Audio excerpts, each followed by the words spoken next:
Guys, good morning. Off namin ni Denmark ngayon.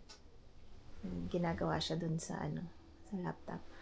So today, lalabas kami. So pupunta daw muna kami. Costco muna tayo, no?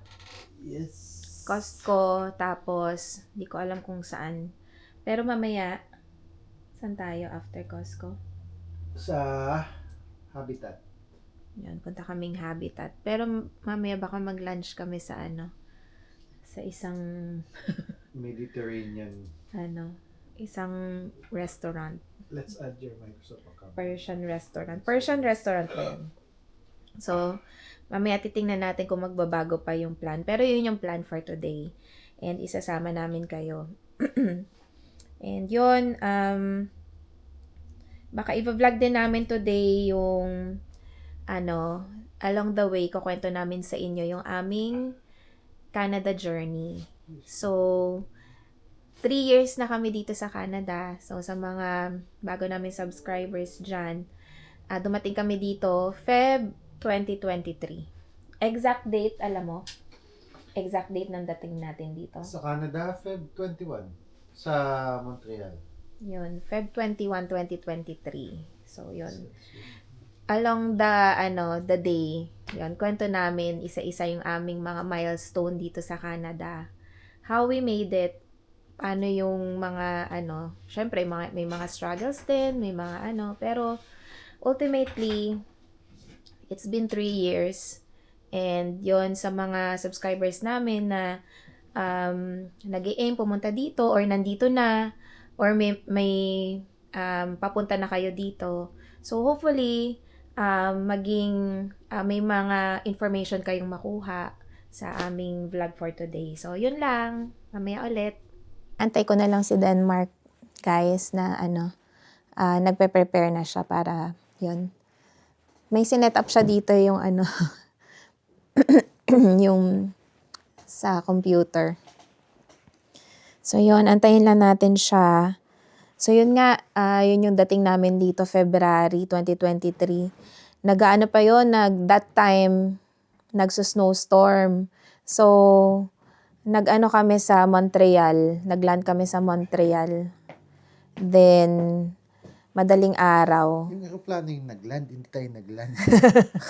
Tapos, madaling araw, flight namin from Montreal dito sa St. John. So, dumating kami dito mga past 12.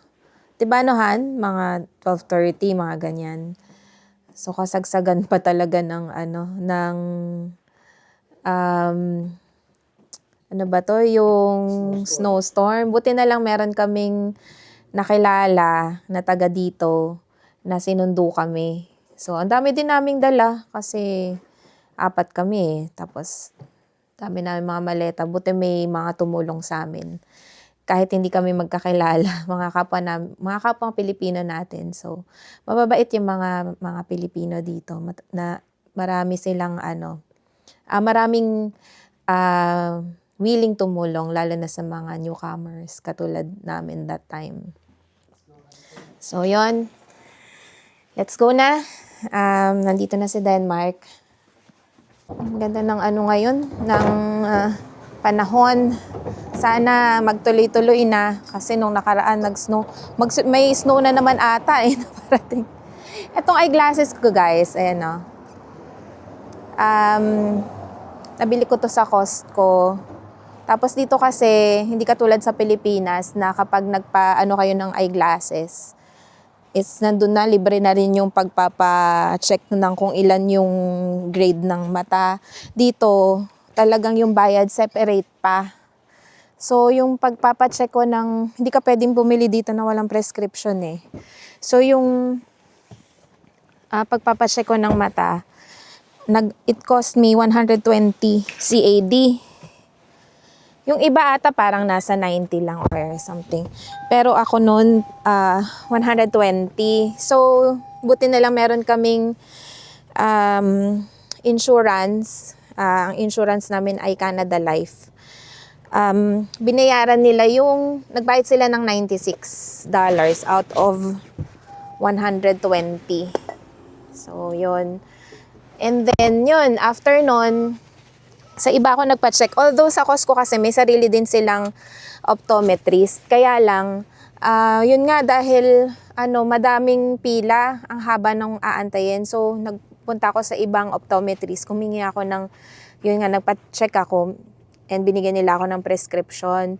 So, yun, dito sa may Costco, itong eyeglasses ko, transition to,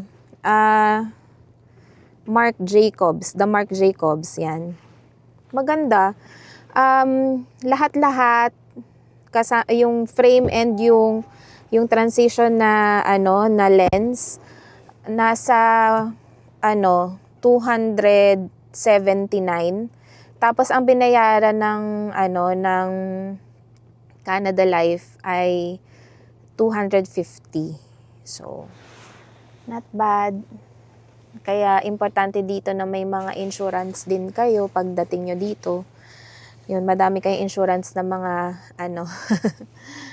na dapat bayaran. Nag-Airbnb kami pagdating dito. So, kasi nahirapan kaming maghanap ng ng bahay na mararentahan na i-arrange namin from other country na dito. Kasi gusto pa rin namin na makita namin kami yung nakakakita ng bahay. And yun, ang pagdating namin dito, nag-Airbnb muna kami. Ilang araw tayo sa Airbnb? 2 weeks. Yun, so 2 weeks kami sa Airbnb. Kasi paid naman yun sa employer. Oo. So, yun. Kasi, yung marami nagtatanong, may vlog actually kami na separate kung paano kami nakapunta dito. So, yun. Marami nagtatanong dun sa vlog na yun kung ano yung agency namin. So, yung agency po namin ay Work Global Inc. So, yun yung aming agency. Na ko lang din yun, through social media, walang nag-refer sa akin na nadaanan lang ng feeds ko and nagkataon that time, may employer na naghahanap ng mga RNs. Pero ang pathway niya is NLPNP and yung work permit mo is PCA. Pathway papunta dito sa mga nagtatanong, Work Global po. And yung nagastos namin, yun isa rin yun sa mga tanong, 15,000 CAD. Sa 4 kami. So hindi ko alam 20. ngayon. 20 ba? 20 pala. Plus yung 4,000 para sa PR application pa. So 20, 24. 24,000 lahat-lahat na yon. 4 kami. Tapos kasama na yung PR application. Hindi yon, yung bayad doon hindi bulk. Kumbaga hindi isahang bayad. So throughout the process, nagbabayad kami paunti-unti. Kasi kada may dapat bayaran sa sa application, tsaka lang kami nagbabayad. So depende din doon kung gaano kabilis yung pag-usad nung papers. So, yun, through agency yun. So, marami akong naririnig ng mga nag-DIY, mga ganyan. So, yun, magpapaano si Denmark. Magpapahangin ng gulong. So, yun, yun yung aming pathway and LPNP. So, yun, 2 weeks kaming Airbnb. And yun, kasama yun sa yung good thing din na yung agency ay yung NL Health, Eastern Health siya before NL Health na siya ngayon. Yung employer sino-shoulder nila yung lahat ng expenses, pati yung first na dating mo dito, yung first 2 weeks na dating mo dito na accommodation, sila yung magbabayad. Even yung air tickets namin 4, bayad yon ng employer. So yon, after 2 weeks nakahanap kami ng bahay na marerentahan. So kami sa 3-bedroom apartment yon sa taas. And wala kaming kasama doon sa basement. Yung may-ari actually yung may-ari kasi nung bahay na yon ng ano na yon, ng apartment na yon is base sila sa Toronto. So minsan nagbabakasyon lang din sila once a month, ganyan. Tapos dun sila tumutuloy sa basement. So maganda kasi may privacy kami. And maaliwalas yung paligid, malapit sa mga convenience store, nasa gitna siya. So yun, ay ano yun? Tumunog kasi nagpapa si Denmark. Ano ba to, yung hinahanginan yung mga gulong. Tapos yung sa ano naman sa sasakyan. So parang pagdating namin dito, parang 2 days lang kaming nag-taxi eh. Kasi medyo nahirapan kaming mag-adjust kasi nasanay kami na laging may sasakyan galing sa Qatar, ganun. And bukod doon, ang hirap ng that time na laging nagsusnow, may snowstorm, tapos kasama namin yung maliliit na bata. Yung maliit ko noon, si Zachary, nag-ano pa yun, talagang baby pa siya. Nag-ano pa siya, yung nagsustroller. Tapos kailangan dala-dala namin yun kapag kahit saan kami pumunta. Tapos nag-ano pa sila, pareho pa silang nagdedede. So medyo mahirap yung nagko-commute before. So kaya naisip namin na mag-rent ng sasakyan. Yung first week, nag-rent kami ng sasakyan sa dito sa may St. John's Airport. So 1 week yung rent namin ng sasakyan na yun. And yun. And after nun, meron kaming nakilala sa church namin na mas mura daw yung kung saan pwede mag-rent. So nag-rent kami ng sasakyan from March 1, buong March. And then si Denmark kasi that time talagang inisip na talaga namin na kailangan makapagkaroon siya ng driver's license. So bukod sa ibang mga inaasikaso namin, inayos niya na talaga yung niya, nag-apply siya ng learners. Tapos nagpa-schedule siya kaagad ng drivers, road test ng April 1. So natapos yung pagre-rent namin ng sasakyan ng katapusan ng March. April 1, exam na niya. So nagkumuha pa rin siya ng parang driving lesson, pero 2 days lang yun. Itatry ko kung pwede kong ilagay yung link kung saan siya nagpaturo nun. So yung binayaran namin na yung kasama na yung rent ng sasakyan, na yun yung gagamitin for the road test. Kasi kayo yung magdadala ng sariling sasakyan sa mga road test dito eh. Sa Qatar kasi may sasakyan na for road test. So yun, sa'yo yung sasakyan. So that time binalik na namin yung tapos sakto lang din kasi kasama na sa bayad yung pagsundo sa bahay hanggang sa makapag-road test siya. And praise God, that time, pumasa siya. So, that time, makukuha mo na rin kaagad yung yung lisensya. So, yun, April 2, actually, before pa siya makapag-exam, nakabili na kami ng sasakyan kasi nagtitingin-tingin na talaga kami ng sasakyan. So, bago pa siya mag-exam ng April 1, meron na kaming sasakyan na nabili. Ganon kami yung faith namin din na na makakapasa siya. So hindi mo siya pwedeng pag bumili ka ng sasakyan kahit nabayaran mo na hangga't wala kang lisensya and walang insurance yung sasakyan, hindi mo siya pwedeng ilabas. So nung nakapasa siya, kailangan pa namin ayusin yung sa insurance namin.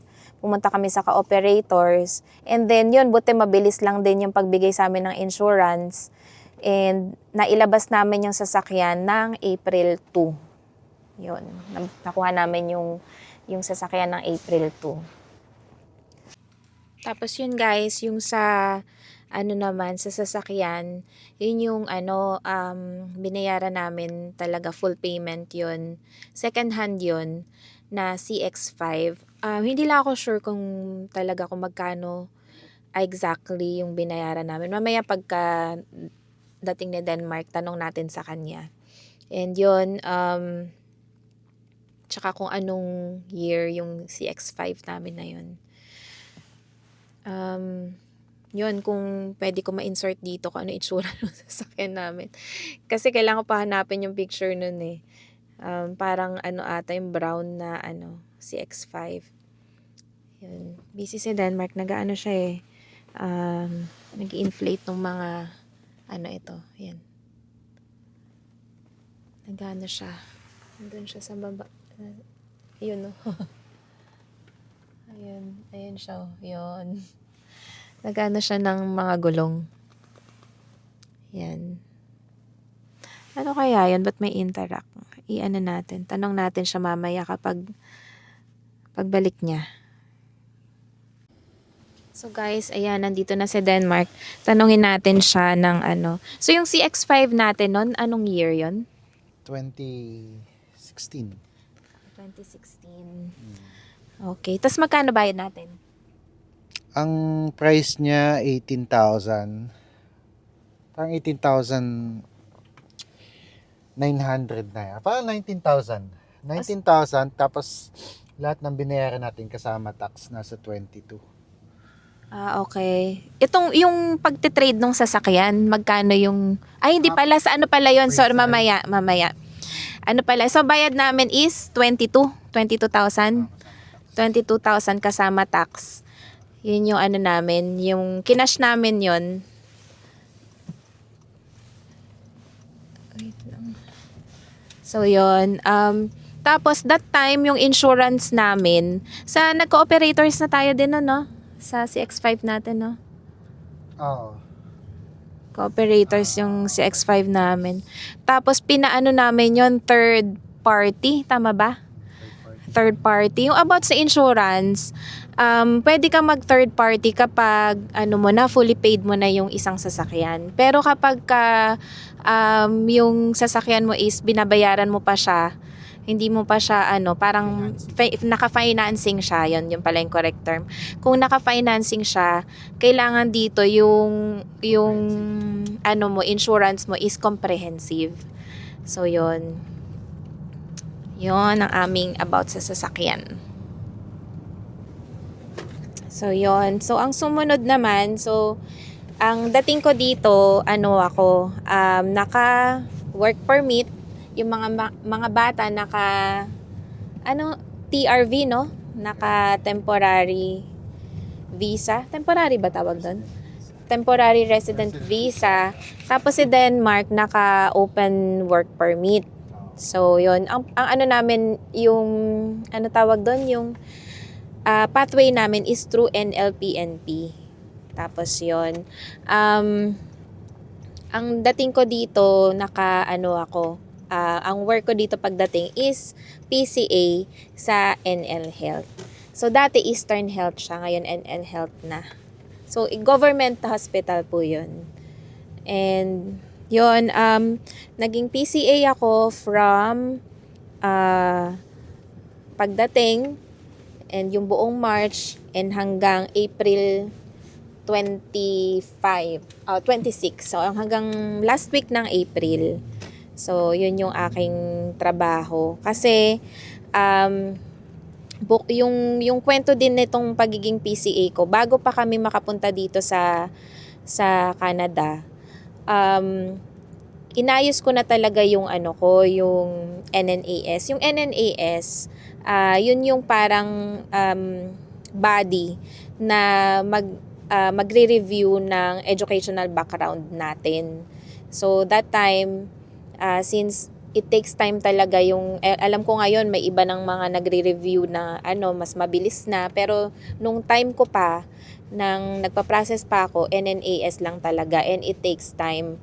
Parang umabot din ako ng same time ng processing ng ano namin ng pagpunta dito. So almost 1 year din yung tinakbo dahil sa dami ng mga requirements, sa mga pa isa-isa. Pero sinimulan ko na pa isa-isa para hindi ko na rin siya maramdaman. And that time, bago pa kami makarating dito sa Canada, meron na akong NNAS report. So yun yung kagandahan. Kaya sinasabi ko, meron kami actually separate na video about sa kung paano ako naging RN dito sa Canada. So, yun, kung gusto nyong i-check yun, ililink ko na lang din sa description box para yun yung mga in details na mga ginawa ko, yung mga sinend, pwede makakuha kayo ng information about doon. So, yun yung isa sa mga nakatulong sa akin sa journey ko dito sa Canada na i-review ka agad yung yung educational background ko. And that time, praise God din na nagbago yung system. So medyo naging maluwag sila sa mga international educated nurses. So kumbaga malaki yung pangangailangan nila sa mga RNs that time na yung mga kailangan ko i-bridge na dapat mag-bridging program pa ako, hindi ko na yun napagdaanan dahil nagbigay na lang sila ng parang mga online na mga studies na dapat kong i-complete. So that time, naging eligible ako for interim license. So nagkaroon ako ng interim RN license April 26, 2023. So yun, very blessed talaga kami dahil konting panahon lang yung naging PCA ako. So yun, April 26, 2023, nagkaroon ako ng interim license. Plus, binigyan ako ng NL Health ng permanent full-time float position sa isang long-term care facility dito sa Newfoundland, St. John's.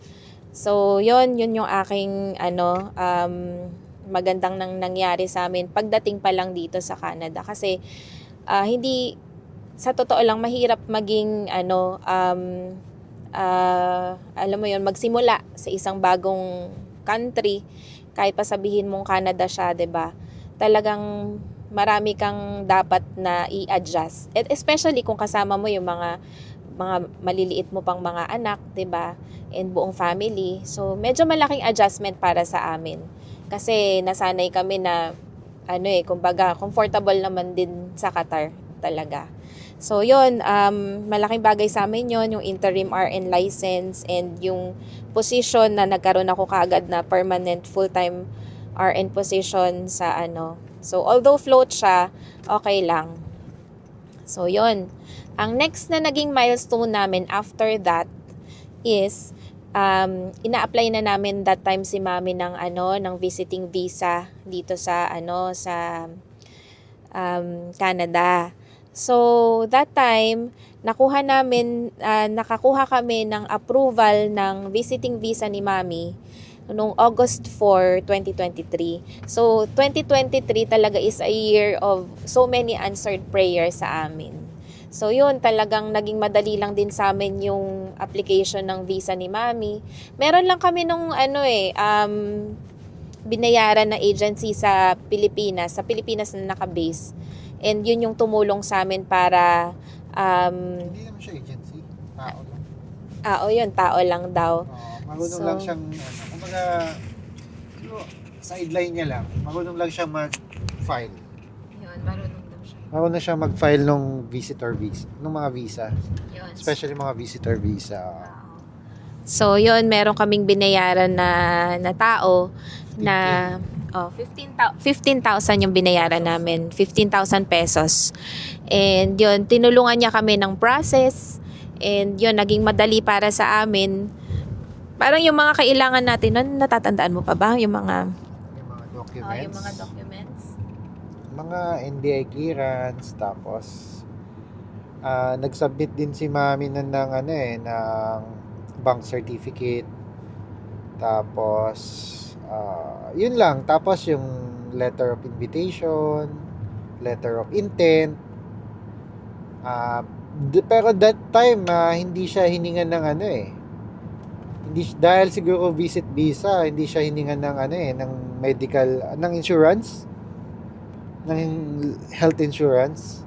Hindi ko lang alam ngayon kung may mga nadidinig ako, may nire-request ng health insurance. Pero I think, hindi ko alam kung ibang type ng visa yun kung grandparents visa or pag visitor visa, parang pero mas maganda kung may budget naman, mas maganda may kuhanan na rin ng health insurance. So, yun yung aming yun yung process namin kay mami nun. Naging madali yun sa amin, actually. Mabilis lang talagang na-approve kaagad yung kanyang visa. August 4, 2023 nakuha namin yun, yung visa approval ni mami. So, another answered prayer. Then, yung another next na milestone namin after dun is yung, syempre, naka-interim visa ako, 'di ba? So, during interim visa, within 4 months, kailangan, di ko lang matandaan kung gaano katagal yung allotted time for you na makapasa ka ng NCLEX. So, yun. Hindi lang ako 100% sure, parang 3 times na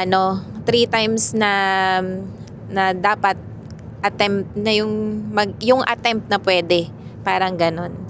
So that time talagang malaki din yung pressure kasi interim visa, and natatakot din ako na baka maubos ko yung mga attempts sa NCLEX, 'di ba? So praise God na by August 8, 2023 nakapasa ako ng NCLEX Canada.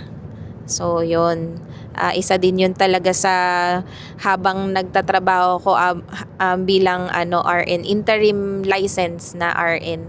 Talagang nagte-take time talaga ako na makapag-review.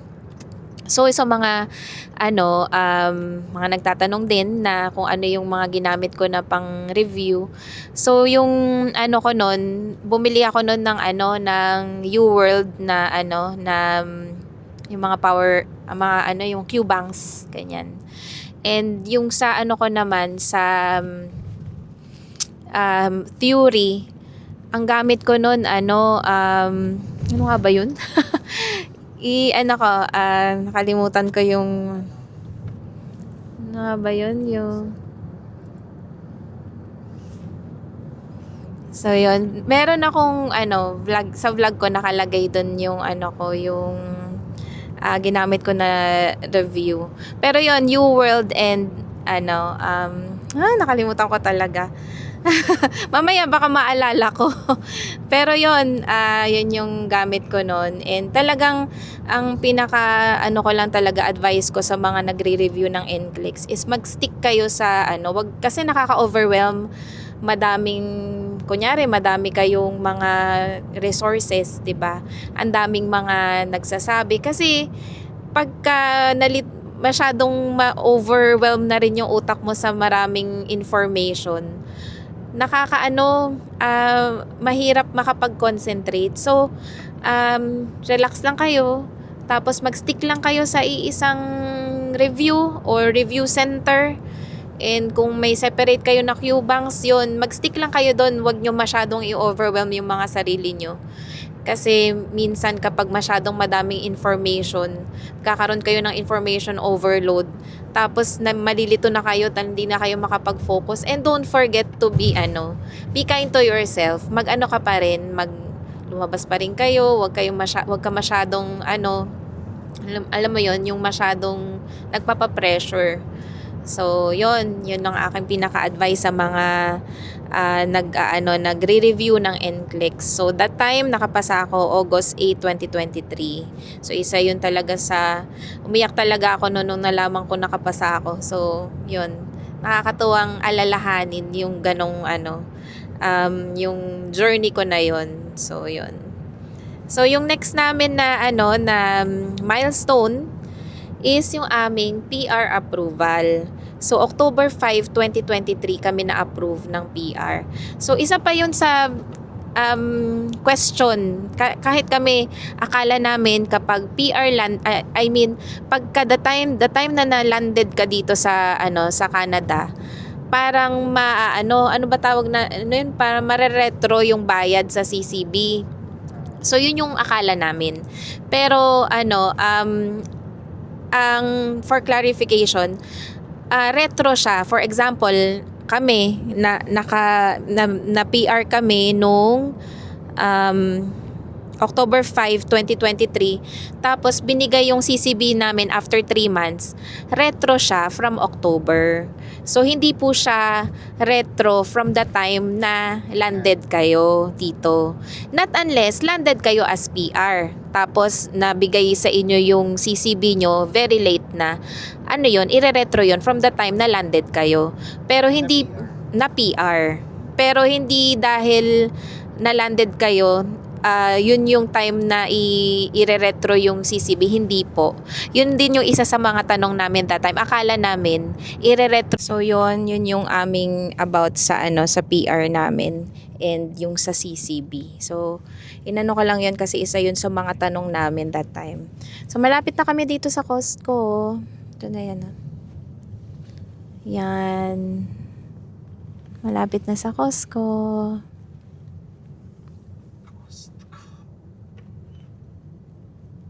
Ito yung favorite ni Hani na lugar. Favorite na mabudol. Nag-ano lang yung window shopping lang. Maganda, nakakatuwa din na magpunta dito. Dito ni Hani. Dito kami kakain. Pizza lang. Tig $1, $2. Para tipid. Mura yung dito yung pagkain. Nabili kaya tayong isang box ng pizza, no? Oo nga, mamaya. 12 lang yung isang box dito ng pizza, guys. Ang lalaki pa. Parang yun nga yung kinain nila Zion eh. Kina Master. Oo. Bili natin. So, yan. And dito, kapag may pagkakataon na nandito kami, maganda rin dito magpagas kasi medyo mura siya ng ilang cents.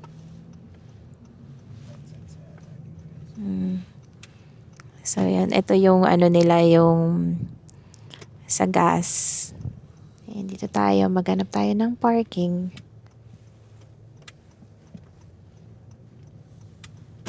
Oh, yan yung gusto nila. 13 lang, oh. Ito gusto to ng mga bata, eh. Yung mga pillars. Yan siya, oh. Oh, diba?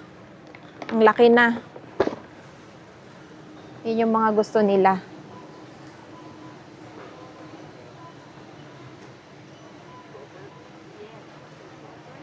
Na mo to, guys, yung pistachio. Yung ganito ka dami. Ayan, oh. Ganyan siya kadami. Is $23.99. Pwede na din. Kaya lang kung gagawa ka, no, meron pa siyang, shells. May shells pa siya.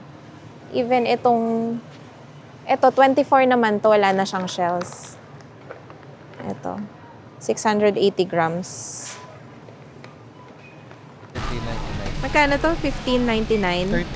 $13.99. $13.99 ito, $15.99. Try mo muna, try mo to. At least yan, Graham crackers. Medyo, healthy. Di mo, healthy sa, nila, sa kanilang mga ngipin.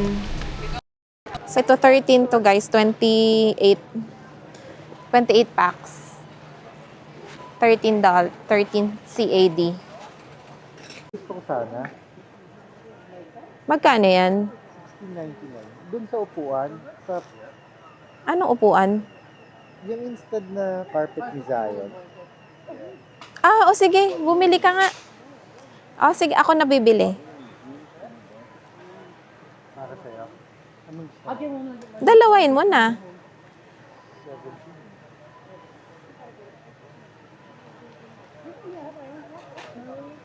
Para kaysa na, yung para yung carpet ni Zion, sa gitna mo siya ilagay.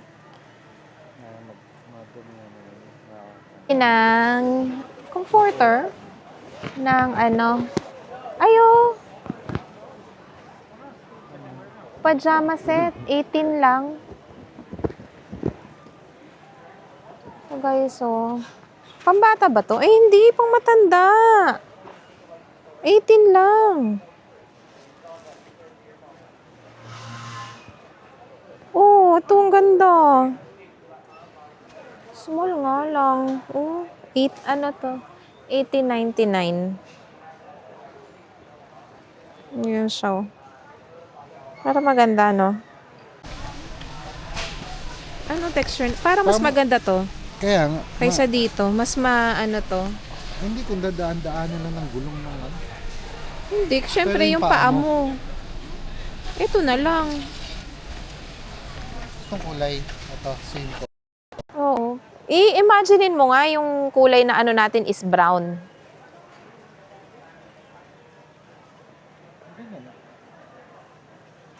Oo, pwede. Or, yan. Sige, yan na lang. Mas maganda. Mas mahal kasi to guys, 19.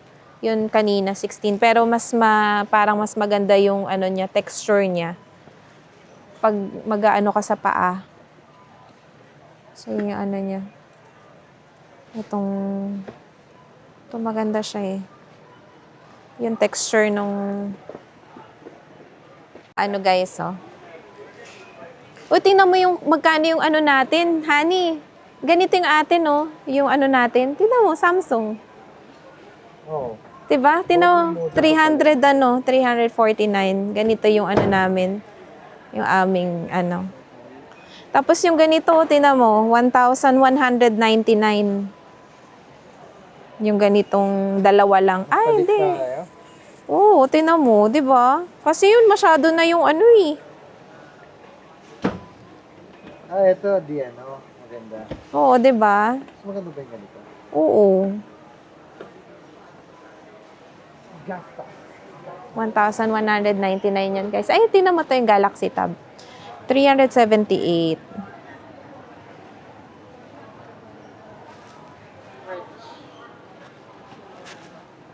Magkano yan? Ito yung fridge yung double door. French and siya. Ano yan? 1,799. Oh, ganda. Gusto kong bumili ng ano, deep freezer. Deep freezer. Ano to, Han? Ano yan? Haptic vest. High fidelity? Ano ibig sabihin? Feel your music. Sige, gumagalaw ba? Oh. Tingnan mo yung DJI Osmo Pocket 3. DJI Osmo Pocket 3 na siya.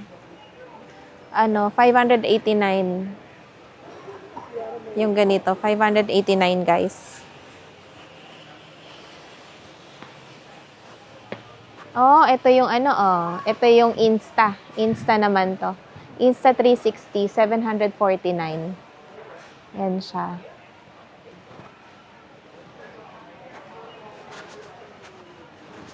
Ano to?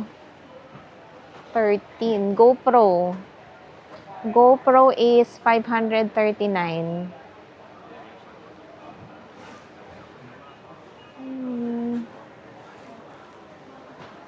Hanap ako ng ano eh. Tingnan mo to, dalawa na. 59, honey. Hanali ka. Tingnan mo, dalawa na, 59. Dalawa, 59. Tupak. 4 Go speaker, 2-pack. Eto, dalawa din. Oh, tigna dalawa. Oh, 79. Oh, 'di ba? Hala, ang matang murahan. 139 lang. 139, maliit na speaker lang. Ayan oh. 139, boss. Ito maganda. Han, ganito na lang regalo ko sa'yo, Han. Honey. Han. Ganito na lang regalo ko sa'yo. Pwede ba? Ganito, boss. Gusto mo yon? Ayaw mo? Ito nga gusto ko eh. Ba't ang mura? Ano to, Han? Ano na? Parang ito lang? Oh, wireless. Wireless? Oh, mukhang magandahan. Earpod Max. 249. Ayun, 599. Anong 599? Asa? Yan. Dalawa. Ha? 249. Asa ng 249? Ayan oh. Binasa mo ba? Earpod Max nga yan eh. Ayun oh. 599. Mahal naman yan. Eh ano yung 249? Yung AirPods Pro. Ah, okay. Ginano ko yung AirPods Pro USB. Hindi, Apple Third Care. generation. Meron insurance. AirPod Max. So, 599 to. Mahal naman. 599.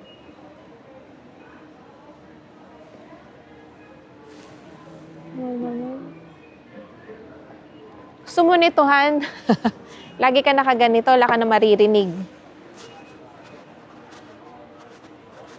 Ito na lang, boss. Mura lang. Eto, Han. Ano to, Han? Ano to? Ba't may ganyan? Noise cancel. Headphones. Headphones din. Katulad. Ganito siya. Hindi, Bose yan. Pero headphone. Boss. Honey, bakit mura siya? 279. 279. Hindi. Compare mo naman sa 500 plus. Katulad sa... Pagkasama tax yan. Honey, ang litong cute to. Scanner. Ang cute din ng price. 499. Ha? Sabi ko ang cute din ng price. 499. Ito mga ano. Ay! Sila mo, honey, tote bag.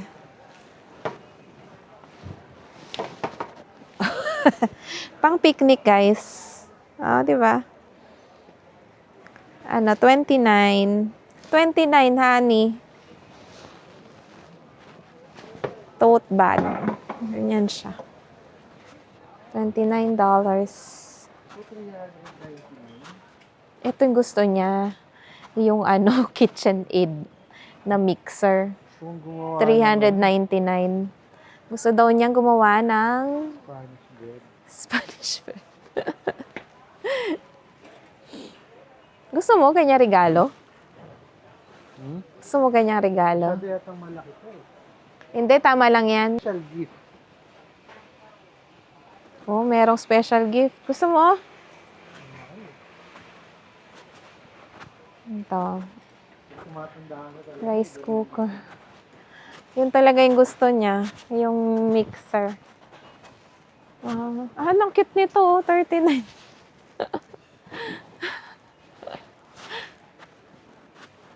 Gusto ko yung gusto ko din yung pangkape nila Hershey kasi nasasarapan ako doon sa kape.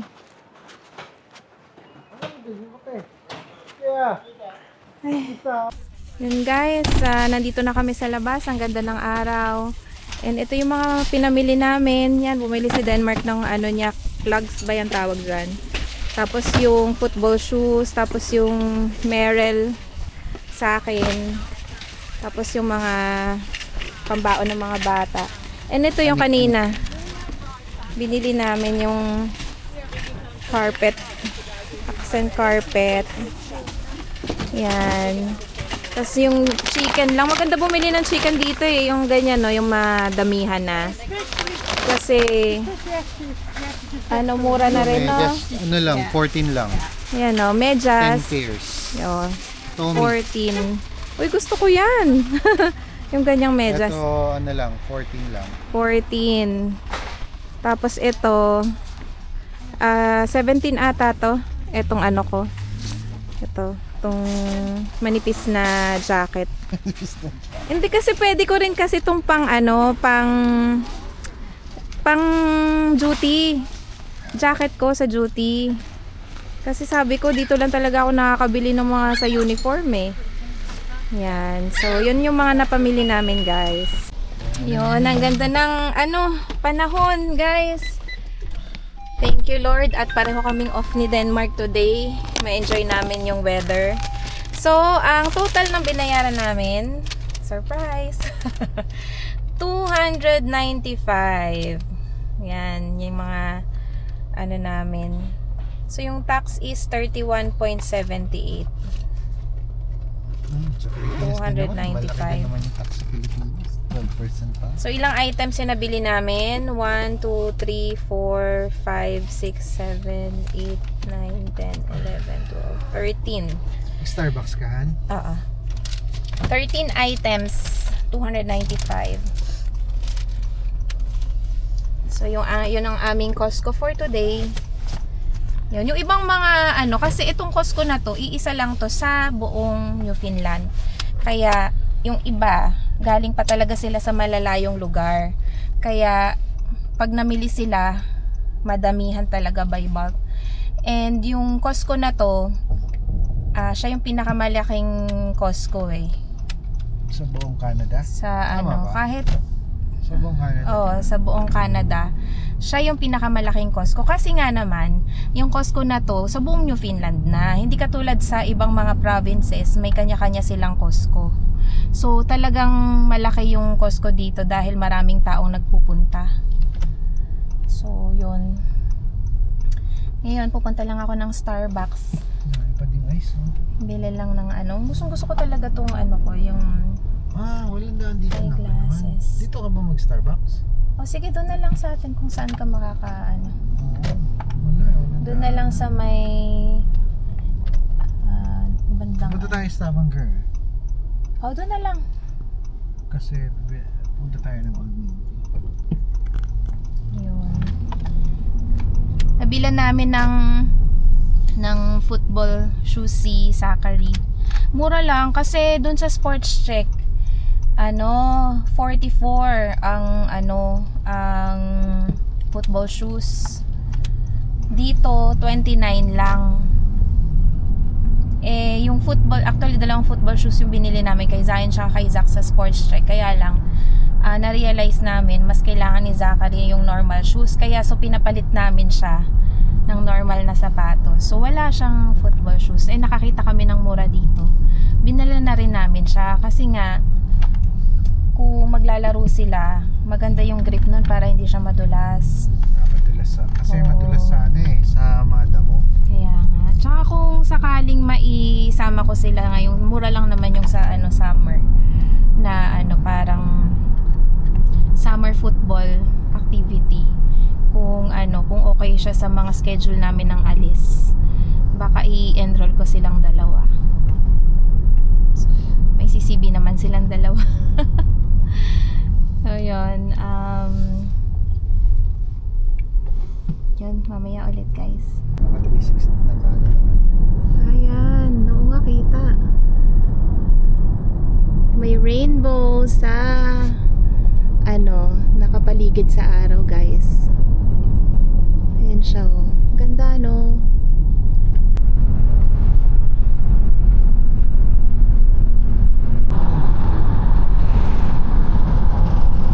So yun guys, di ko na natapos yung yung vlog ko. So nakalipas na yung ilang araw bago ko to nadugtungan. So balik tayo dun sa aming mga milestone. So I think yung huli kong nasabi bago mag-Costco is yung aming PR approval which is no October 5, 2023. So yung next na milestone namin after nun is yung journey namin sa pagbili ng bahay. So, meron din kaming separate na vlog about doon kung gusto nyo makita yung kung ano yung mga house viewing namin. Yun, paano kami nag-come up na yun yung napili naming bahay. So, nakuha namin yung bahay noong November 18, 2023. So, yun yung namin, yung closing ng nabigay sa amin yung susi that time. So, November 18, 2023. So, very challenging din kasi syempre, malaking pera din yung ilalabas. And praise God na yung pagdating ko dito, meron pang bonus yung mga RNs and lahat ng mga nagastos namin papunta dito, ni-reimburse naman ng work. Tapos yun, na-reimburse naman. Kaya, so meron kaming capacity that time na makabili ng bahay, nakapag-down kami. And ginamit namin, and yun yung time na yun, ginamit namin yung first time home buyer. So yung down payment namin is 5% and 5% from the government. So yun, malaking tulong yun kasi ang hirap kapag malaki yung dinadown eh. So, dun sa vlog namin na separate about sa pagbili namin ng bahay, very detailed naman yung pag-share namin dun ng mga process na pinagdaanan namin. So, yon. Sumunod, after nung bahay, sa mga nagtatanong magkano yung bili namin sa bahay, 315,000 ang bili namin dito sa bahay. And yon, ang next namin na milestone after ng sa bahay namin is yung pagbili namin ng, so yun nga, yung sabi ko dun sa naunang part ng vlog na ito is kumuha kami ng sasakyan na second hand na Mazda CX-5. So ano yun, fully paid yun. And because ina-anticipate namin yung pagdating ni Mami and gusto namin ng mas malaking sasakyan, tinrade in namin yung Mazda namin sa second hand din na Odyssey 2018 noong February 25, 2024. So yun yung ginagamit namin ngayon, yun yung Odyssey. Touring model 2018. So far, maganda pa rin yung model na yun. Kung titingnan nyo yung model na bago ngayon noong 2026 kasi nagtingin nga kami sa Honda. So tiningnan namin kung magkano yung i-add namin kung i-trade in namin itong 2018 namin sa mas bago. Medyo nag-hesitate kami kasi wala siyang masyadong pagbabago eh. Even dun sa itsura, kahit sana sa itsura na lang. Hindi siya ganun, hindi masyadong malaki yung difference para gumastos kami ulit and mag-start ulit. Ito kasing sasakyan namin, matatapos na siya after 3 years. So, yun, medyo nanghinayang kami na pag tin-trade in kasi namin yan, magsisimula ka na naman from the start, i-recompute, tapos it's either 6 years or 7 years or ilang years mo gustong bayaran. So, para ka nagsimula ulit. So, yun, yun yung namin, naging hesitation and napagpasyahan namin na yun, antayin na lang namin yung 3 years na fully paid namin yung Odyssey. And we'll see from there kung may mas maganda na model na, kasi syempre, isipin na lang natin yung kada year na lumilipas, yung mileage din tumataas. So, yun din yung iniisip namin pang matagalan talaga na sasakyan. And lahat ng mga major na mga check-ups, major na palitin, nandun na siya sa mileage na yon. Kaya naisip namin na i-trade in siya sa mas mababang mileage or sa bagong model. So, yun lang naman. Pero so far kasi, maganda pa yung takbo ng sasakyan, wala pang sira masyado. So, medyo nanghinayang kami, parang gastos na naman, di ba? Parang hindi siya worth it or hindi siya,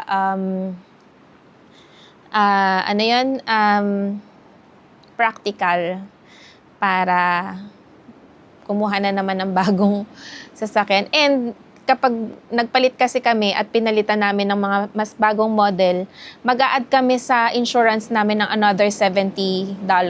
So, yun. So, yun lang yung about sa CR-V. So, nakuha namin yun noong November 2025. Sorry, CR-V pala yun. February 25, 2024. So, yun yung aming, tin-trade in namin yung CX-5 namin na Mazda. So, yon. And yung next namin na milestone is yung aking pagkakaroon ng permanent unit. So, nabanggit ko kanina din sa sa earlier sa vlog na ito na nakuha na yung position na meron ako sa NL Health is permanent full-time float position. So, yun, nag-apply ako, ilang beses din ako nag-apply, and since wala pa ako masyadong seniority, so laging hindi ako natatawagan. Pero praise God, noong October 8, 2024, natanggap ako sa isang permanent full-time position sa isang unit. So, yun, sobrang saya ko nun kasi ang hirap din ng palipat-lipat ng area. Kailangan mo mag-adjust. So, yun yung isang milestone na talagang pinag-pray din namin. Lagi namin pinag-pray yun na makakuha ako ng unit. And nag-grant yun noong October 8, 2024. So, yun. Ang next namin na milestone after nun is yung pagkakaroon namin bumili kami ng second naming sasakyan, which is yung CRV 2023 model noong November 2025. So yun, nag-purchase kami ng isa pang sasakyan. Yung reason is that dahil nagtatrabaho na si Denmark, actually hindi nagtatrabaho, nag-enroll siya ng schooling. So, nag-enroll siya ng PCA, pagiging PCA. And may mga times na kailangan namin magkaroon ng hiwalay na sasakyan kasi sa pagsusundo sa mga bata, medyo mahirap pagka iisa lang yung sasakyan, lagi siyang naglalakad.